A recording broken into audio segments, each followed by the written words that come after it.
Bonjour à tous, j'espère que vous allez bien. Aujourd'hui, je vous partage une autre anecdote sur la réalisation de ce tableau. Il faut savoir que je suis quelqu'un de très intuitif et d'assez autodidacte. Donc même si j'ai fait des études dans l'art et dans le graphisme, j'ai toujours eu ça en moi, c'est-à-dire que j'arrive à imaginer des choses. Et souvent, c'est des choses qui existent déjà, hein, parce qu'on n'invente pas la poudre. Mais du coup, ça me mène en fait, au fil de mes recherches, je découvre des techniques qui existent déjà et que je me suis posé la question, est-ce que ce serait pas bien de faire telle et telle chose? Et puis je fais des recherches sur internet ou dans les bouquins, à la bibliothèque et tout ça. Et en fait, je découvre par moi-même qu'il y a des choses qui existent dont je n'avais pas la connaissance.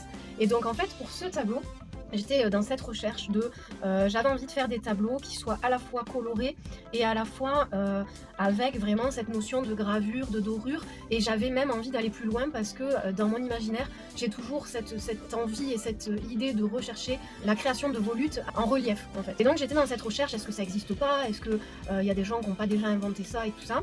Et en fait, ça m'a amené à découvrir un art que je ne connaissais pas du tout. Il s'agit de l'art cloisonné. Donc je vous mettrai des exemples. Comment j'ai découvert cet art cloisonné?